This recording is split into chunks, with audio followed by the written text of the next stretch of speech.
Welcome to Seahawks Draft Blog live stream instant reaction show. The Seahawks have beaten the Arizona Cardinals by 19 points to 9. We're going to get into the game. We're going to get into some bigger picture stuff at the end as well. Off the back of this, the Seahawks moving to 3-3. Robbie, first of all, give us your thoughts on a win for Seattle today. I'm going to start with just some positives. I mean, honestly, it's looking more and more like this draft class that we had this year is looking like an absolute home run. I mean, I know the tackles struggled today, but I mean, they still look like we've got some building blocks there.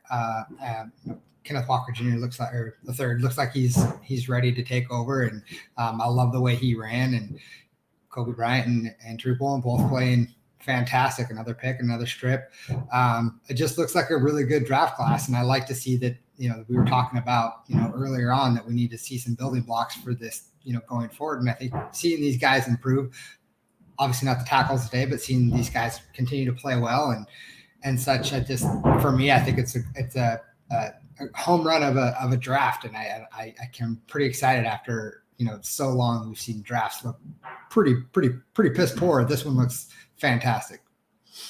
Yeah, I'd go along with that. I think the big story really is the performance of the rookies in this game. Obviously, Tariq Woolen is going to get a lot of attention because he's got a 4th interception in 4 games, and that's the first time that's happened since Richard Sherman.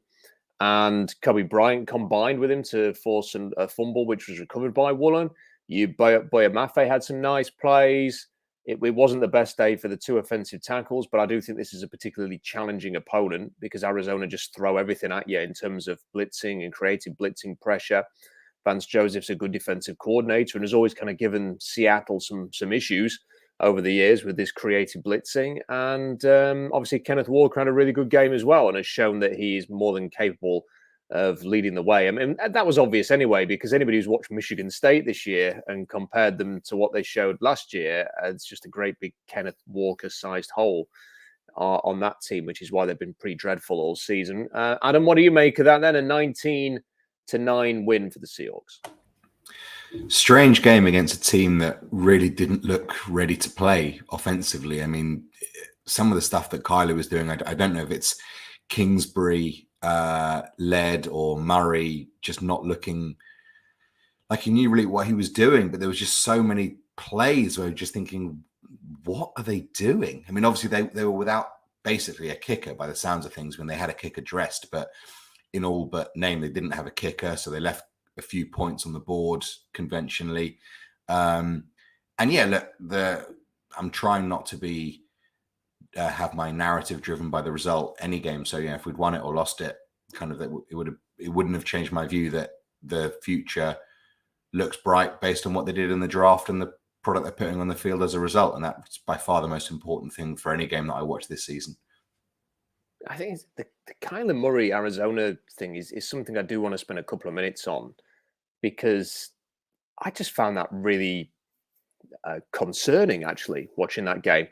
It started with him not being able to turn that first drive into a touchdown, and the sideline reports are saying that Zach Ertz had gone to console Murray on the bench. And essentially, I think I'm paraphrasing a little bit, but her words were along the lines of to tell him, don't lose your guys, because he just was despondent about not scoring a touchdown there. His body language, and I know people talk about Kyler Murray's body language all of the time and like to criticize him for it. But at what point do you sort of actually think, hang on a minute, is this guy okay? Like, does somebody actually need to check whether he's all right? Because it's not always about money. And I'm already seeing people on Twitter commenting about, enjoy that contract, Arizona, and what on earth have they done paying this guy? I'm starting to wonder actually if he's okay, whether he's actually thoroughly miserable playing NFL football and is sort of crying out to maybe get out of this sport. I just don't think he looks like he's enjoying himself. That is not the Kyler Murray that I remember falling in love with at Oklahoma and thinking this guy's going to be the first overall pick. It's certainly not the guy that I think Arizona took the first overall pick. Something does not seem right, and I'm a bit worried about him because that was not Kyler Murray that you expect to see playing in that game. And on top of that, Cliff Kingsbury might be, in a competitive field, the worst head coach in the NFL, because that offensive plan, I mean, have you seen worse plans for 4th down attempts in scoring positions. Okay, you've not got your starting kicker, so you're going to go for it on 4th down. That's fine. Don't have a massive issue with that if you don't trust the kicker and he missed an extra point. But what were they? There was no creativity. There was nothing. It was just almost like, well, you just sit in the pocket, Kyler, which is not his best strength, and try and make something happen. And they were not close on any of those 4th downs. Could have been a very different game if they'd have even kicked field goals in those situations, but they didn't. And overall, Robbie, despite all of that, and Arizona were very sloppy and poor, I think the Seahawks did deserve to win the game. Yeah, I agree. But, there was a part of me, like, during the game, I was like, well, I just had to feel like, okay, we're going to win this game. But it almost felt like, are we winning it or is Arizona losing it? Because how bad they were, the play calls was. It was very, very strange. I mean, I think, shoot, any one of us right here, the three of us could have picked a better game plan to attack the Seahawks. I mean, we watch them, we know exactly where their faults are, and they didn't attack it at all.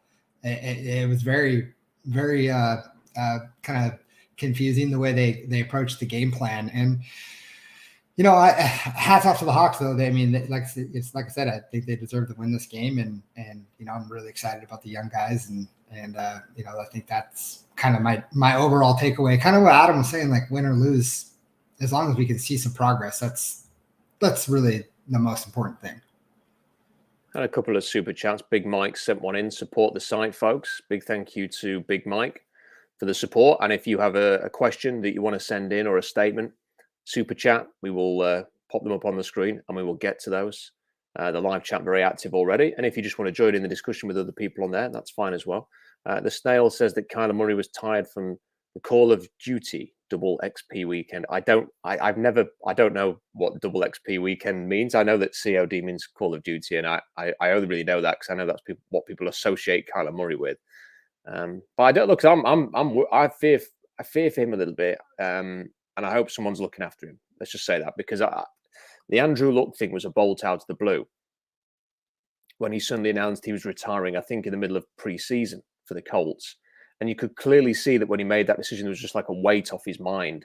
He did a press conference and he'd just been keeping this in for some time, that he'd had enough. And it seems to me like maybe Kyler Murray's reached that point. And sometimes, he's got more money than he'll ever need.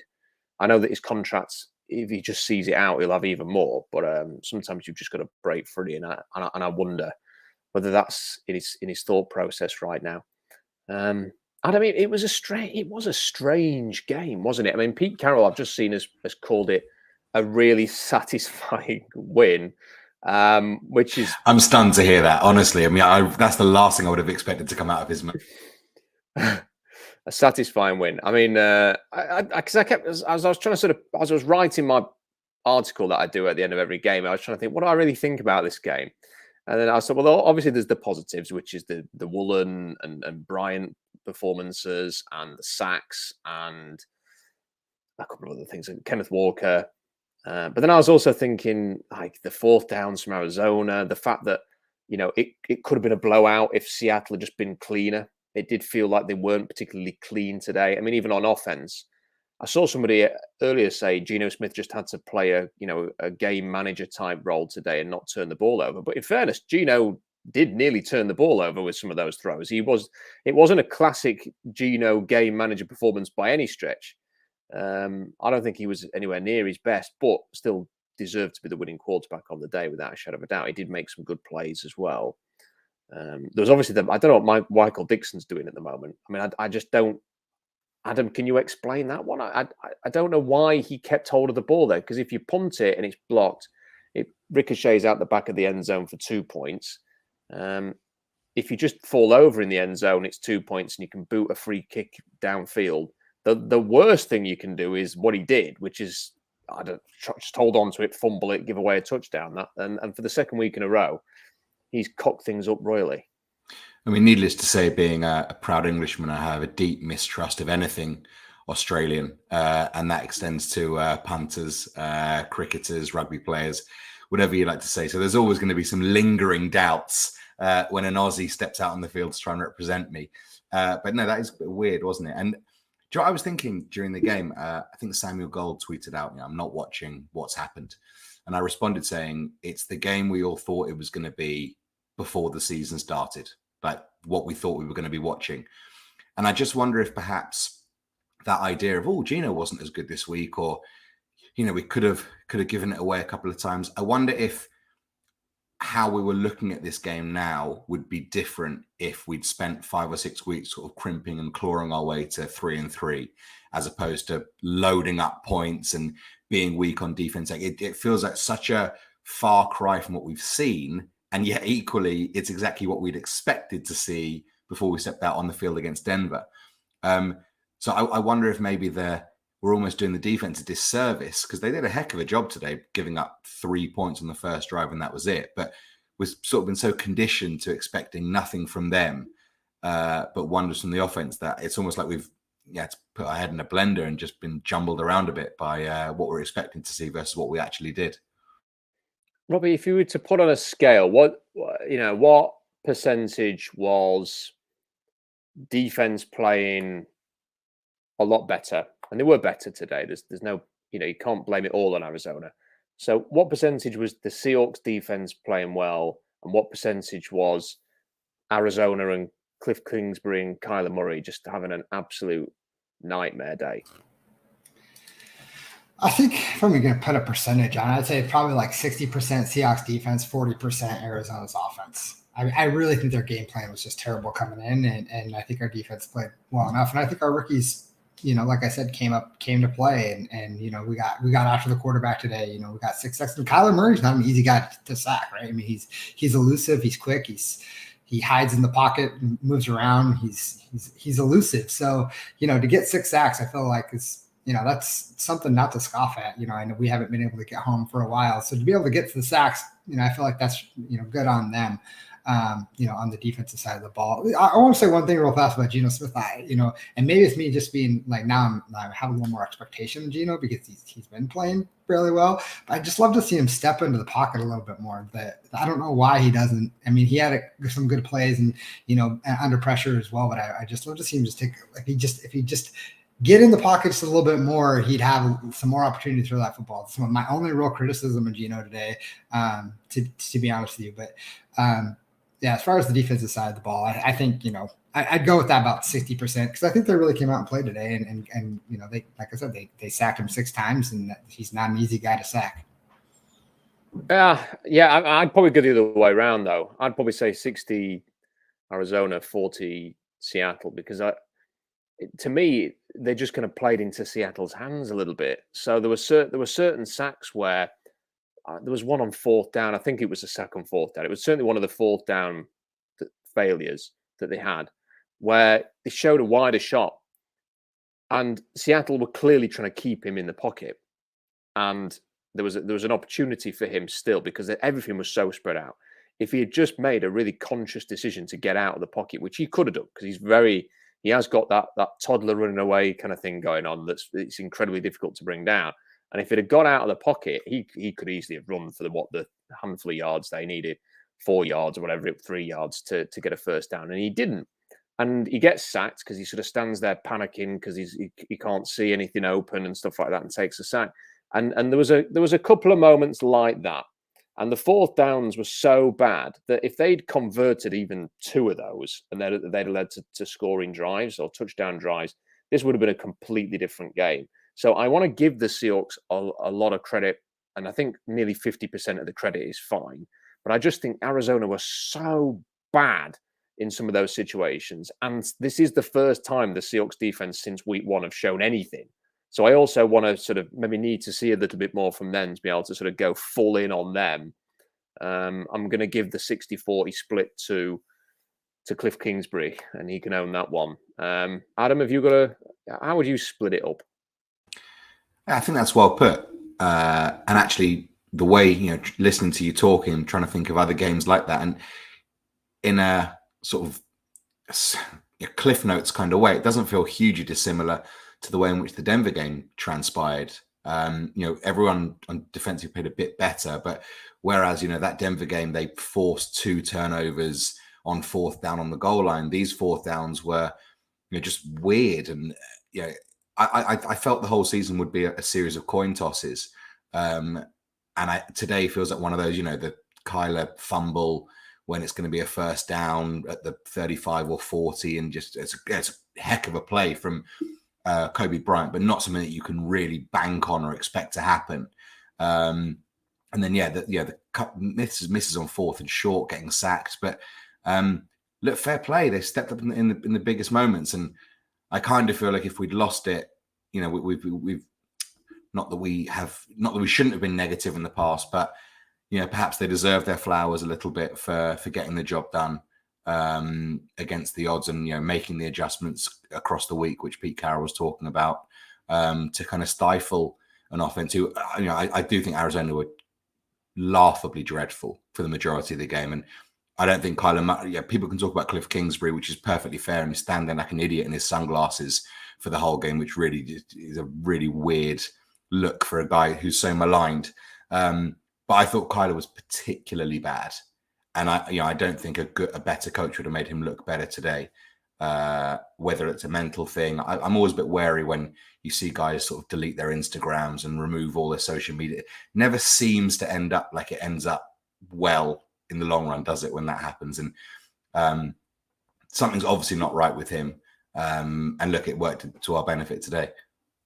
I will give any 2020, and not that anyone gives a toss what I think, but if I will give any 2023 draft prospect in this draft an improved grade of a whole round, if they simply don't have any social media accounts. if they don't waste any time on Twitter. I love that when you can always tell there's like offensive linemen who are on there, and often they're either really funny or they're just not on there. And I wish people could be more like that, because honestly, it's not going to do you any favors. Don't be on it. I noticed there was one of the Baltimore cornerbacks is very active on social media, and he came out and did like a 40-second press conference after their loss today. And he's getting absolutely hammered that don't tweet as much next time. And you think, this is there's no benefit to this for these athletes. Anyway, that was a throat clearing. Let's get back on to, speaking of cornerbacks, Seattle's main man at the moment, Robbie. Tariq Woolen, I do suspect that the conversation won't go much further this week than Tariq Woolen's really good and is the next Richard Sherman. But I want to sort of go a little deeper into that. I mean, how good do we actually think he is? Because, I mean, he's a much greater athlete than Richard Sherman was. I think the thing that, thinking back to 2011, the thing that Sherman did was he was a bit more aggressive, I think, than Tariq Woolen. And he tended to sort of have more, I think he was tested more than Woolen was. And that might be because, I don't know, Seattle had such a loaded secondary that it was hard to find who you were going to target there. And perhaps Richard Sherman just seemed to get a few more targets and had more pass breakups to go with the interceptions that he collected. I mean, he was on like a 6 to 8 pace for interceptions in the first few years of his career every year. It doesn't feel like Woolen has those kind of pass breakups and those moments that Sherman has, but he's just developed this knack of every game he will have a play where he's in position to turn it over. And it's been so long since Seattle had somebody like that. It's since Richard Sherman. I mean, think of all the cornerbacks. I mean, it was essentially like they were playing without being allowed to turn the ball over. Like it was just some kind of rule that had been brought in that the Seahawks cornerbacks couldn't intercept the ball anymore over the last few years. And now he's got 4 in 4 games. We are not even halfway through the season yet, and he's on pace to get as many as Trevon Diggs did last year. It's really exciting. It's really encouraging. But I hope that he doesn't get compared too much to Sherman, because if he has bad moments, then people are then going to maybe be a little bit negative. I don't want this endless comparison to Sherman. I think he's a different player. Potentially could be better because of his athletic upside. But I think different, Robbie. I mean, how are you sort of gauging him at the moment? Well, the first thing I take away is he's learning the position still as we go. And if you go back to week 1 against the Broncos, he made a bonehead decision and didn't get his head turned around, which he probably could have had another interception there if he would have got his head turned around. The guy made a play on the ball, and I was like, I was frustrated. And he had and he also got a PI as well that same game for that situation. Now, if you see this game, he's getting his head turned around. He seems like he's playing with a lot more confidence, and I don't know how good he could be. The comparisons to Richard Sherman is a little unfair. He like you said, he has a lot more athletic upside. I don't know if he has Sherman's intelligence, like football knowledge or anything like that, but he seems to have that ability to make the plays when needed to, and he always seems to be in a really good position. And I'm really excited about him. Sherman had Chancellor, he had Earl Thomas roaming the backfield. Woolen doesn't have that. He's got Quandre Diggs and Ryan Neal back there. So he doesn't have the kind of defensive players that Sherman had. And so when they came after Sherman, he gave him a little more opportunity. So I think this is really good, promising, I see a lot of people saying defensive player of the year or defensive rookie of the year. And I think he's on pace to do that. He absolutely has the possibility to be the defensive rookie of the year. Very excited to have a guy who can actually go up and pick the ball. And not only that, he's always in a really good position. He had a fumble recovery today too. When Kobe Bryant stripped the ball, he was in position to pick it up. And that seems like he's always in the right spot at the right time. And I'm really excited about him. Yeah, I think that's one of the things that's easy to forget about Richard Sherman, because he was a real student of the game and probably studied more than anybody. And it's easy to forget he also went to Stanford, and they don't let people into Stanford because of their football ability alone. You have to be capable of going to Stanford as a student as well as playing, to their detriment, I would say, because they've been rubbish for years. And yeah, that was just something uniquely special, I think, to Richard Sherman. That Tariq Woolen and probably no other cornerback's ever going to have. Sherman was the most intelligent person in the room, more often than not, and that was a big plus for him, and maybe sometimes a negative too. But Woolen has got just such incredible athletic traits, and people have been saying perhaps the more apt comparison is Trevon Diggs. I don't think Trevon Diggs has got this weird thing whereby he gets beat a lot and then makes a big play. I don't think we're seeing that from Tariq Woolen. I mean, obviously he is going to get beat at times this year because he's a rookie, but he doesn't get beat quite as much as Trevon Diggs does. But whether or not he's going to be able to match Trevon Diggs' production that he had last year, I'm not sure either. But this seems pretty steady, Adam, and it's it's a really good thing. You need to be able. The Seahawks, if they're going to make this a good team again in the next few years, are going to have to hit on players like they did in the first flush. Rounds 3, 4, 5, 6, they're going to have to find not just contributors, but starters, plus starters, blue chippers in that range. Every team has to. I bet if you go through every team that will be in the Final Four at the end of this year, they will have a player that they found in day 2 or day 3 of the draft or undrafted free agency who has ended up being a diamond for them. You need to be able to find those players. And in him, the Seahawks seem to have found one. It's great that some of those higher picks are working out as well, but you do need those later round picks to come up trumps for you. And he is showing that.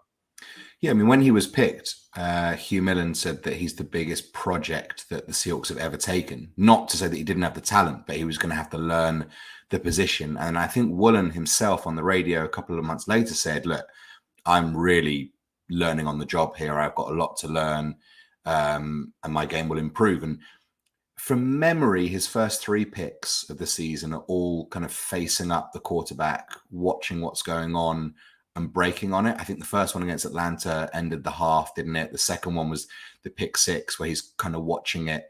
I think last week he was facing the quarterback and a bit of hand fighting and won it. But the difference from like someone like Diggs and him for me is that if he can make plays like he did today, where he's following the receiver, gets his head turned round and pick him, I mean, that's like ambrosia. I mean, that's what you're dreaming of with your quarterbacks. And I think quarterbacks take on Trevon Diggs because they probably don't think he's going to do that. They think he's, he might pick this off, but he might give me a chance of a 70-yard touchdown over the top. If Woolen can do that, I mean, then the sky is absolutely the limit for him, because I mean, that's kind of elite cornerback play what he's done today, and to do that 6 weeks in is phenomenal. Yeah, it's really, really encouraging. Seattle had 6 sacks in total in this game. Ryan Neal got a sack. Funnily enough, not having Al Woods, I think people were probably quite fearful that Al Woods not being there would mean it being utter disaster up front. And yet, Poona Ford, Quentin Jefferson, Shelby Harris all got a sack. Uchenna Nwosu got another sack. Darrell Taylor actually did something for the first time this season. 6 sacks in total for the Seahawks, and they conceded 5 sacks as well. But that's encouraging, and they're going to need that coming up in the next few weeks if they are to continue this pace of 500 and to keep alive the possibility of a playoff run, if we want to talk about that, because they're playing the Chargers next in LA, and I don't really know what to make of the Chargers. Brandon Staley seems to be under a lot of pressure. A number of their key starters are injured.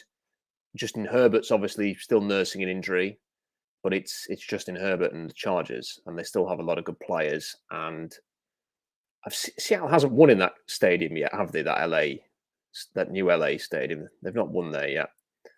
It's not a big surprise. They never win in LA. So yeah, that's going to be a tough challenge. And then they host the Giants, who are surprisingly effective. The sum of their parts is better than any individual on their team, and that includes Saquon Barkley and their coach and their coaches, because it's not just the head coach, the defensive coordinator as well, doing a terrific job. And then it's the return game against the Cardinals, who will actually have DeAndre Hopkins if he doesn't get injured in the next couple of weeks for that one. And then it's the Munich game against Tampa Bay, who look decidedly average at the minute, as do the Raiders, who then follow. And it's funny how these things work out. That Rams game on the 4th of December doesn't look as daunting now as it maybe would have felt at the start of the year. They play the Panthers, who are not very good. You can get after the 49ers, and they've got to play them at home. Obviously, I'm chalking down Christmas Eve as a Christmas Eve loss, a festive loss on the road to the Chiefs. I'm going to go with there. I don't think that's going to be a very Merry Christmas for any Seahawks fans. But maybe they're finishing with the Jets and the Rams at home will. Look, there's a chance there, isn't there, to win more games than perhaps most of us expected. But how do we feel about that? I mean, do you want to dive headfirst into what the playoff connotations are over the next few weeks, Robbie, or is this still a process? Before I let you answer that, it's hard to know what to think, and I've been DMing Jeff about this, and I don't really know what to think about this, because I can remember in 2010, and I've said this before, not really being that bothered whether Seattle beat the Rams or not to win the NFC West and get to the playoffs in Week 17, because the draft position was so important.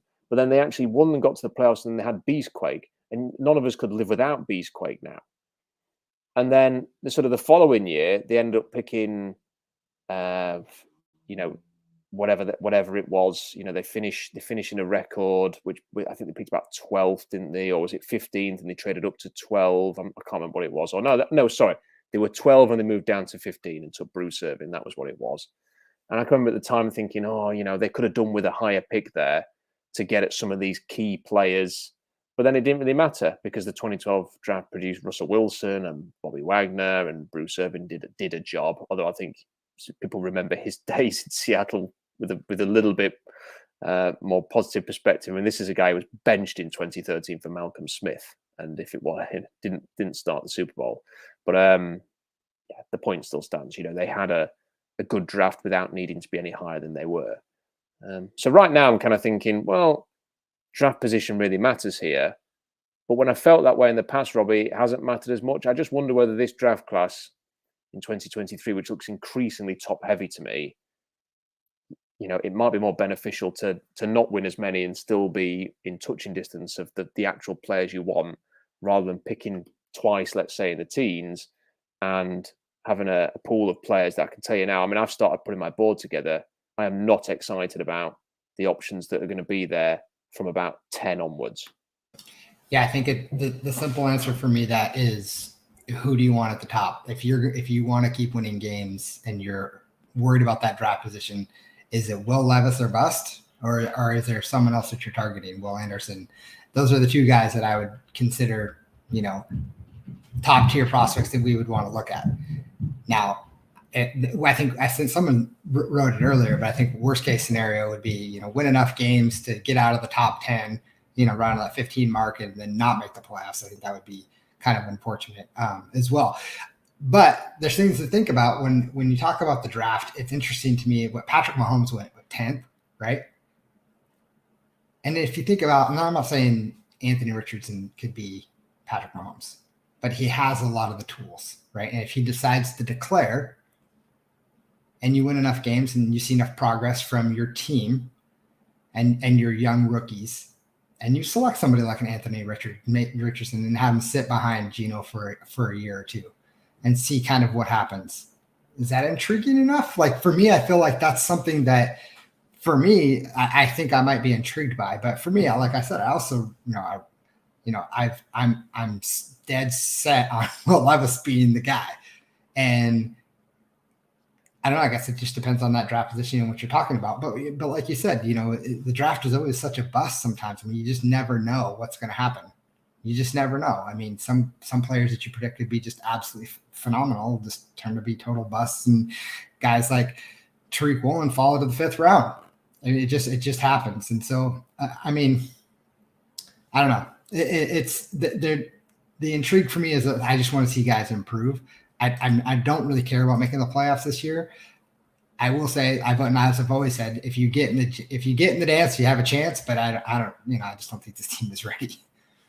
I mean, the NFC is so bad that you'd probably have more of a chance than most years because the NFC is so shockingly bad. But I tend to agree with you. I mean, that's just a point that you make as a slight counter to any of that. I wouldn't expect the Seahawks to make a deep playoff run. Will Levis for me is going to go first overall. I don't think I think there's very little. Personally, I think there's very little alternatives. Let's say, unless whoever is picking first overall is just so enamored with CJ Stroud, I don't think there's. I mean, like, people will say, what about Will Anderson? Go and watch Will Anderson against Tennessee, I would suggest, because Darnell Wright, who I've got graded as a fringe first rounder at right tackle, just dominates him. I mean, Will Anderson is not playing very well this year, nowhere near as well as he did last year. He is not a Bosa, Von Miller, Myles Garrett type. He is a good pass rusher, but he is not a difference-making game wrecker with the way that he's playing this season. And like I say, he had very little impact. And people, people saying things like after the Bama game, I'm seeing in the live chat here, after the Bama game, Bryce or CJ is going first. I don't think people realize. I mean, look, I get it. I'm a bit of a sado. I watch every single one of the games these guys play, and I follow every bit of news there. But Will Levis is it's not even a question. He's being rated higher right now because they can see the transferable skills that Will Levis has in the system that he's playing in, which is a pro system. And he has got unbelievable athletic traits, and people are seeing him as an easier projection and someone who is projectable to the next level far more than CJ Stroud and Bryce Young. And I like Stroud's got immense talent. Bryce Young was superb, I thought, even though he was the losing quarterback, I thought he was the best quarterback on the field against Tennessee. He was fantastic. But people are going to look at a 5'10", 185-pound quarterback, and there are going to be question marks there. And rightly so, because a GM's got to think about his job, he's got to think about the owner's money, and he's got to think about the future of his team. And there isn't anybody like Bryce Young. So that's going to put a question mark in his head. They're not writing blogs. They're not putting tweets out. They're making actual genuine decisions that have consequences. So that's just something. Robbie, because Will Levis, they're not going to be able to get Will Levis because whoever picks first overall, probably Carolina or someone like that, are not going to trade out of that spot. So you are not. I don't think you're going to be able to get Levis. And I think if Richardson declares, and there's no guarantee that he is, I think what you suggested is probably the best thing because he needs time and he needs to learn and develop. I always kind of feel a little bit like, do you learn that much sat on your backside? I don't know, but he, has got everything. He just hasn't been putting it together. And I think if he is given time and if he's brought along, he could be a solution for 10, 15 years. He's got superstar potential. It's just not come together yet. And you see it. I mean, I watched the Florida game today against LSU. He had an 81-yard touchdown run in the game. As a quarterback, he had his first throw was a 51-yard downfield bomb. He has got incredible skills, but is he going to declare? And if he doesn't, what then? Because unless Bryce Young falls because of his size, you're not going to get at the quarterback. And then I'm looking at my board right now. You know, there are 2 running backs who are going to go early. I mean, I really hope they don't go down that road. You've got a tight end, you've got Will Anderson. I've got 2 defensive tackles, and I'm you know, for me, Marzi Smith at Michigan is the best defensive tackle in this eligible for this class, and that's it. They're the only guys I've got listed in round 1 right now, and it's very. I can tell you, I've got in the fringe first, I've got 1, 2, 3, 4, 5 players, and that's it. Everybody else is day 2 or day 3. So, yeah. I mean, how do you feel about this, Adam? Because I'm a little bit torn, because part of me thinks, oh well, why not have a really good year, build some momentum. The rookie class is good, you know, move forward, have a little dally into the playoffs. Look, it's always fun to look for if they did qualify for the playoffs, and it's easier now with 7 teams. It's always like kind of fun, somewhat to look forward to a playoff game. I mean, I don't even follow baseball, and I watched all of the Mariners playoff games. Well, I gave up after about 12 innings last night because it was getting bored, but. You know, and it was like 2 a.m. But apart from that, yeah, it's exciting. But I also want to win Super Bowls. I want to be a contender, and the process of getting there is important, I think, as well. It's so tricky, and I don't think anyone could give you a wrong answer here, because when it comes to the playoffs, there's a relativity to it where you could say, well, look, it's a dreadful conference, so you know, making the playoffs is no great shakes, you know, well done, you just lucked your way into it. But then you could turn around and say, hey, it's not a great conference, we might not be the best team, but come on, let's get ourselves into it. And I don't know, I mean, maybe it's a geography thing, but I feel like we spend way too many nights watching and talking about this team past midnight to like dismiss making the reason we watch it, even if that is perhaps slightly short-termist. And actually, I can see Robbie's got his Mariners jersey on. I'm pleased you brought them up, because, I saw some people on social media saying, "Oh, you know, the Mariners lost. That's why they should have got the 6th seed, so they wouldn't have had to play Houston." But from what I can tell, like the Cal Raleigh home run to get in the playoffs and the victory against Toronto are 2 moments that will live with you probably for the rest of your life in celebration. And if that's not what the point of being a sports fan is, to take it back to the kind of the Beastquake thing, yeah, it didn't mean anything in the long run. But it's kind of the reason we watch sports in the first place. I mean, look, I'm getting a bit existential and romantic because I'm not a draft guy to the same level that you are. So I don't have the analysis that say, well, yeah, but great, you might have a Beastquake and miss out on Will Levis. You know, in the long run, that's obviously not for the betterment of the team. But I don't know. I kind of find it hard to sniff at those historic moments to live through if you're offering them to me. And, you know, I don't run the team, so I can kind of have that attitude, whereas someone like John Schneider maybe has to be more analytical on that. But if someone said to me, look, I want a tank, cool, yeah, fine, I understand that. But if someone said to me, look, let's give it a go, I certainly wouldn't dismiss that. And that's basically a 2-minute fence sit.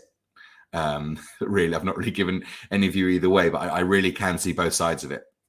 Yeah, I think it's a challenging question, because, and it's one that I've kind of wrestled with a lot in the early 2010s, because obviously the team was not losing sufficiently to sort of get those top 5 picks, but was building. And if the same thing can happen here, and look, they didn't have a top 5 pick last year, and they put together a great draft. You know, they had the number 9 overall pick, and a couple of 2nd-round picks, and then they had the picks that they had later on. They protected their picks. I don't want any talk between now and November the 1st of trades, because just keep your picks. Keep your picks. You've got to build a young core, and they really need to do that. I don't know. I think I'd just feel a lot better about life generally related to the Seahawks if there'd just be a few more players emerge over the last. Because when you get to this point, I mean, it's next week when the next set of games kick off. It's going to be late October. By now, players have emerged. By now, someone somewhere would have tweeted, wow, this guy's really good. I'd have checked him out and thought, yeah. Or I would have seen somebody. Or Tony Pauline would have written about somebody. Or Mel Kiper would have mentioned somebody. And I kind of watch these games, and I'm not finding players that I want to pine for the Seahawks to take. And it bothers me. It bothers me a lot. And it just sort of as a fan, I think you kind of want everything just to make sense in your own head. You want to be able, and what I want to be able to make sense is, I don't mind them sort of, obviously they're not going to be a 2-win team. I never thought they were going to be a 2-win team. I thought they'd probably win 6 games. And they may well just win 6 games, but I think that I think 8 wins, 7 or 8 wins is more likely than 6 right now. And if they do win 7, 8, 9 games, then they're going to be picking in the teens. And I think Denver will probably be somewhere similar. I think Denver will win some games and lose others, and we'll probably end up in the same range that we're in, and we'll get 2 picks in a range where, I say, I'm just a little bit worried. This is what I said to Jeff on Thursday. I don't want to come out of the Russell Wilson trade with the next LJ Collier and Marquise Blair. I want to come out of it with Earl Thomas. I want to come out of it with, I was going to try and find somebody else who drafted early who smashed it out of the park, but obviously our higher picks have not been that great over the years. But do you see what I mean? I want an impact pass rusher. I want a quarterback. I want a game changer. I want somebody who very quickly in their career, a bit like DK Metcalf has done, has already shown that they have got something about them to be a star. And that's my fear, Robbie. It's just how do I feel about the wins totting up versus the need to sort of build? Yeah, and I agree with you. And it's hard when you want those like kind of higher picks so you can get the guys that you know that you want. We talk a lot about Will Levis. This is the reality is we probably won't get him unless we do trade all our picks. And you talked earlier though, Rob, about how if he's the guy, go get him, right? Trade your picks up to go get the guy that you want. I think at this stage, I actually think we'll probably have a better record than Denver. I actually just don't think they just don't look very good at all. And I think the pick that they give us will be higher than where we'll sit. But we probably have to use those picks plus, future draft capital to go get that guy. And this team isn't built yet. I mean, even though we have building blocks, we haven't built enough yet to make those decisions. So keep building. And maybe we have to punt on getting a quarterback this year and go into it, try to maybe do it next year. And there's no guarantee we'll get it. Getting a quarterback is like winning the lotto, right? It's like one of the hardest things to do. And, we got really lucky with Wilson, and people say, oh, you can get a guy in the 3rd.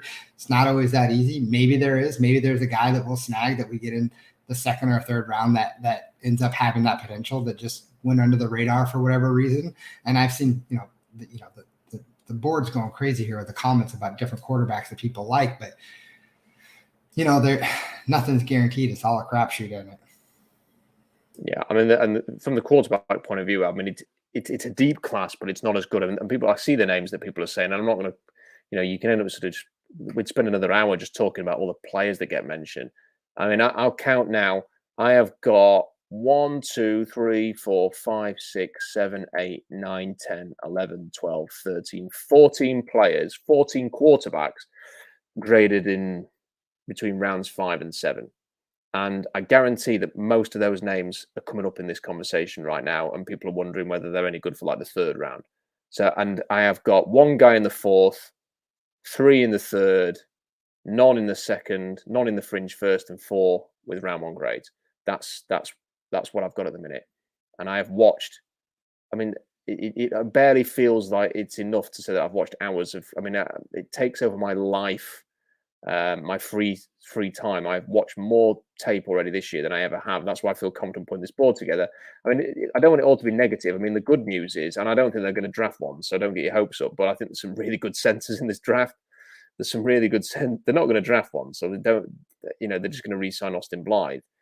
But there are 3 centers who are incredibly athletic who could go quite early. There's a couple of centers who are not that athletic that I just really like anyway, that I've got in round 3. And there's a couple of the bigger name ones that I think deserve to go in round 4, probably later maybe. But it's a decent center draft, really decent center draft shaping up. I've not watched them all yet. There's still 2 or 3 that I need to watch. And and there's a few players on the defensive side of the ball that I think have got potential on day 3, but you want to see those.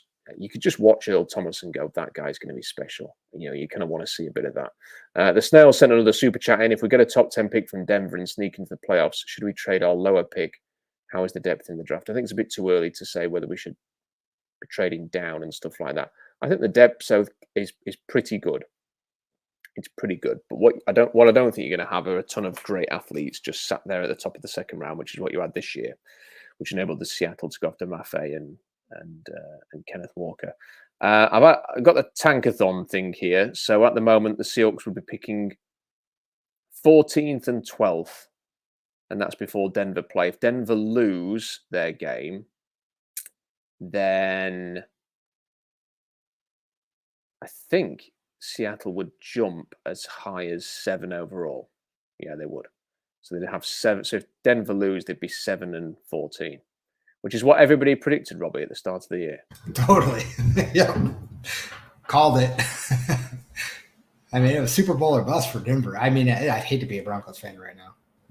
Rob, when it comes to what the Snail put up about that second first round pick, I was listening to your great show with Jeff on my dog walks the last couple of mornings, and you were talking about how there's just not necessarily players that there's enough players for a first round grade. Is that what happens in that scenario? I mean, it seems like, because the fear is, I guess, you don't necessarily want to put a first round moniker on a player who's not good enough. So are we almost going to see, I'm not like a Brock Osweiler contract style thing that like the Texans had, but might teams sort of try and sell their first round picks for 90 cents on the dollar in order to not have to mess around with that sort of stigma of it, and maybe knock a pick into next year, and hoping that you've got a GM that fancies something like that? Because I can't recall this happening before, where there just don't appear to be the enough first round players to go round in the first round. Well, there have been drafts in recent years where it's been hard to sort of find legit first round picks. But what you tend to have are a lot of fringe first rounders and a lot of second rounders that you'd feel comfortable taking later in the first, or generally just players with a lot of upside. So you might get a 6-7 players who just they're athletic freaks, and you think, you know what, I'll happily take them at the end of the first round. I might have a second round grade on them, but their upside is so good that this is the kind of range where you'd be prepared to take them. And I think the problem with this draft is that you have such a small pool of players that even filling out a top, like I've tried to write a mock draft and I've just given up because I think this is stupid. The names I'm putting at even like 15, I don't feel like I'm producing something worth reading, because I'm just sort of throwing names out there. When I read the ones that are out there doing the rounds, and I've watched all these players, and I see guys that I've got graded in round 4 and go in the first round just because people just are aware of them. They could just chuck a name in there to fill out their mock drafts. It's really hard. And you've got players like the Notre Dame tight end, Michael Mayer is a classic example. He's a terrific player, really good player. His change of direction is very good. He's been very productive in college. I can imagine him being a very good pro.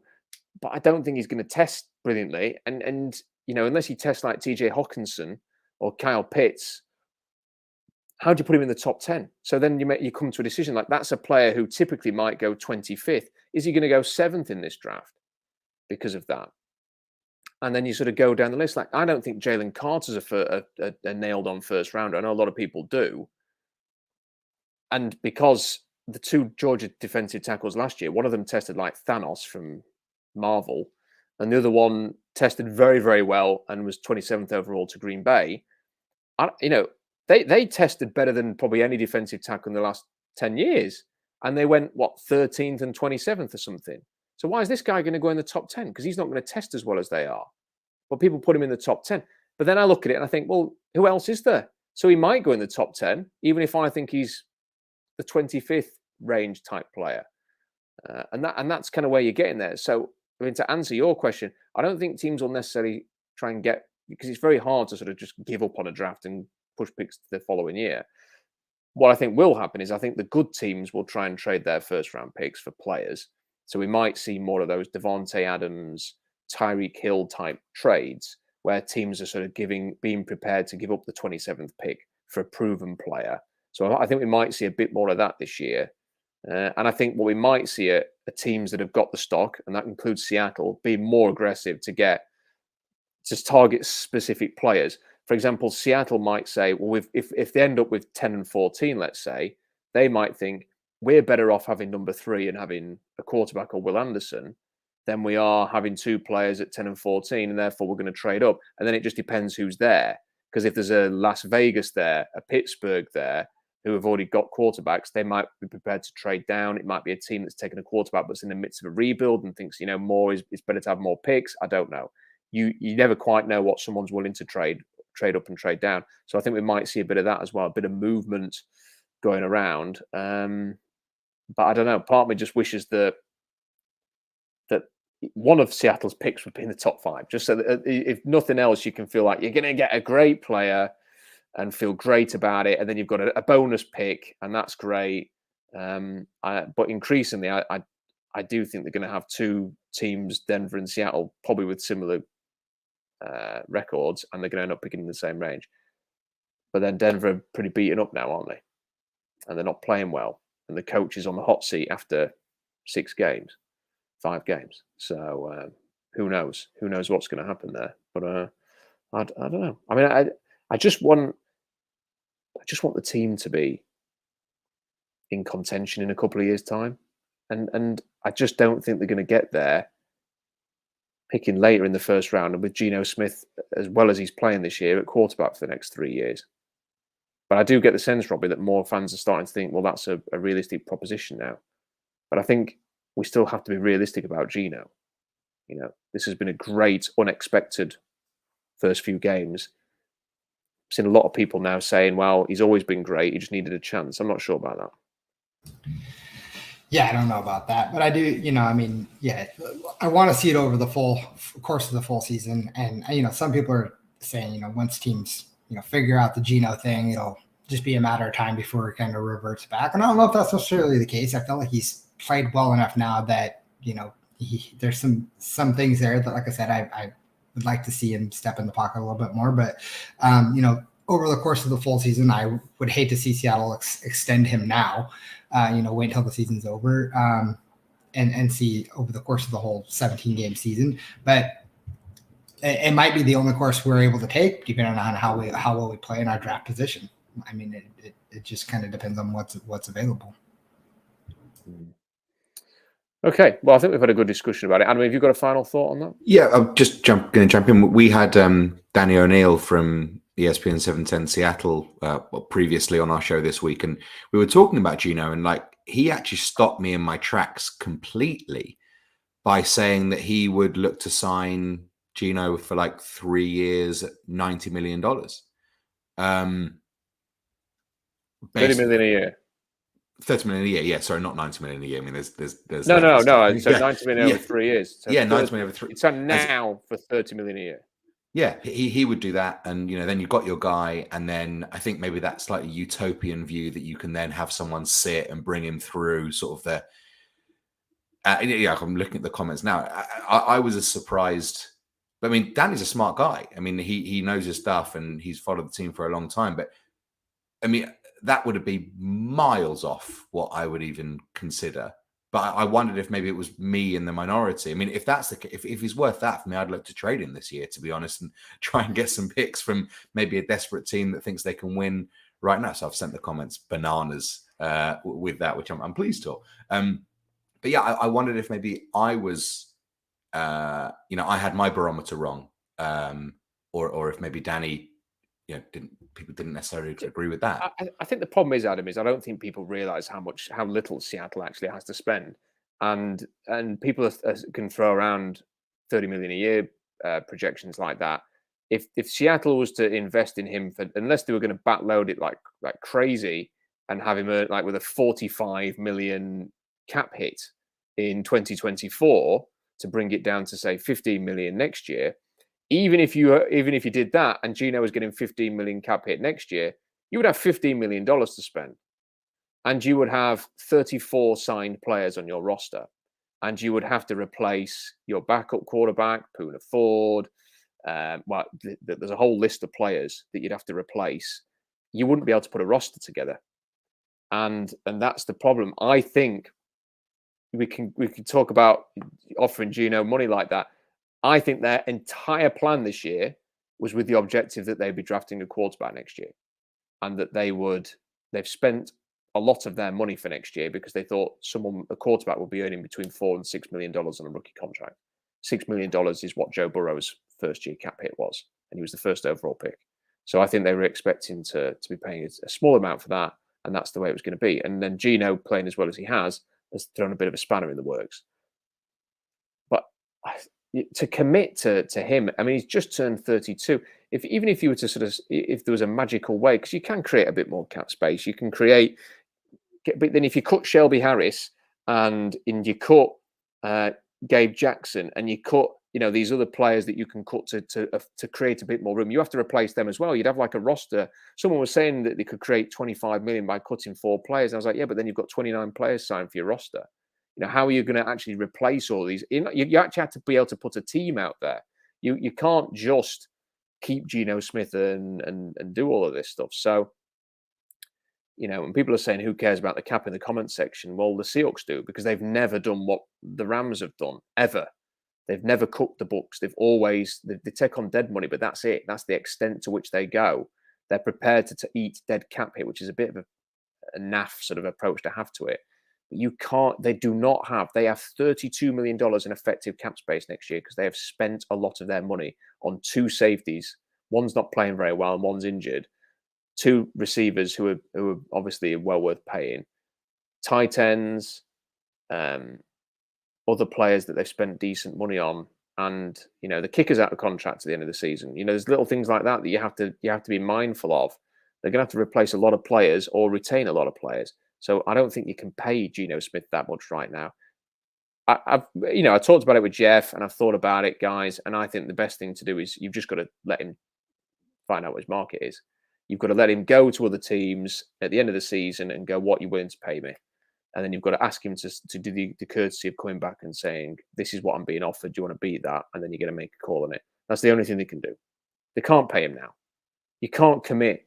You can't be committed in 2024 to $30 million of Geno Smith and then another $30 million the year after. You've got to be able to sort of let him establish what he's got and then make a call on this, I think.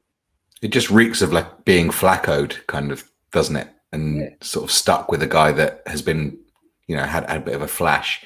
But I mean, it's funny what you say about him testing his market, because if anyone's ever criticized Geno Smith on Twitter in the last couple of years, you may know, as I have done to my peril, that he actually will search his own name and have a go at his anyone that's ever said anything bad about him. And I think if you've got that mentality, that sort of strikes me as someone that is not going to be just accepting the first offer that comes in, or being grateful for giving any offer. I wonder if he might really fancy himself, as he might think, look, if Russell Wilson earns $55 million, I'm not much worse than him right now. So my number should start with a 3, if not a 4 every year, which is quite terrifying. Well, I think Geno will be thinking that, frankly. I think Geno Smith's mindset right now would not surprise me at all, is that if I carry on with this, I'll be able to ask for $50 million in the offseason, and I won't get it, but that'll be my starting point, because that's what Russell Wilson's getting, and I've outperformed him or whatever. I think that'll be his mindset, and he won't get 50, he won't get 40, he might not even get 30, but I think he has to let other teams decide that for Seattle. And really, when you actually think about it, however well he's played, do we honestly think another team's going to go, Geno, here's $30 million a year for 3 years? I don't think they're necessarily going to do that. And I think there's probably a compromise to be had with an out for Seattle, so that they can give him more money and retain him. But if they want to move on, they can do without too much of an issue. And you're kind of betting on yourself, go out there, Geno, we're going to give you this contract. You've got to earn it. But the money's there to make more money than you could have imagined making 12 months ago, and I think that's probably what will happen with it. And I hope that is what they're gonna do. I hope they don't go and offer him $30 million a year. And I do think people are kind of, in fairness to Danny O'Neill, he's chucked a number out there like that. I don't think people have studied how much money Seattle actually has to spend, because it's not that much, Robbie, is it? We've talked about it a lot. Yeah, no, it's not that much. And I actually saw a conversation today about people talking about it. I think it was on your blog, Rob. People were talking about the amount of cap space they have. And then for some reason, people are dead set that we have like 60 to 70 million to spend, and it's just not the case. I mean, you can't spend that much on Geno Smith, and you know, kind of what Adam was saying, you know, he's going to set his market, and really he was already, he had basically his starting job given to him. I mean, other than come in and compete with Drew Lock, and he was still haggling over price, and he had no other offers from anybody else. So I guarantee you, he's not going to come in and just give us any sort of, you know, hometown discount or anything like that. He's not going to care if he's played for us. He's going to look at it and say, I played better than Russ, or I played better than, you know, half the league, and I deserve that 30. Yeah, I mean, the cap thing, it's very easy to sort of find out. I mean, so for example, in 2024, so the year after next, you could look at this and say, well, Seattle are listed to have 100 million in effective cap space. So you could maybe borrow a bit of that to pay, and people have sort of suggested you could do that. People don't realize Seattle only have 19 contracted players as of right now going into 2024. So you are going to end up, you know, that's nothing. The Texans are the only team anywhere close to you in that regard into having such a small number of players signed up. They also have only 19 players signed up for 2024. And they've got $170 million projected in 2024. So they've got another 70 million than you have, despite the fact you've got the same players.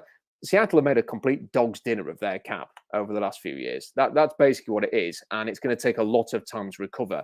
And it's going to take even longer because of the ugly contracts with people like Quandre Diggs. I mean, look, I think right now, Quandre Diggs will not be with the Seahawks after this season. I think that you can cut him. I think I'm right in saying this, and, you know, Char will correct me if I'm wrong.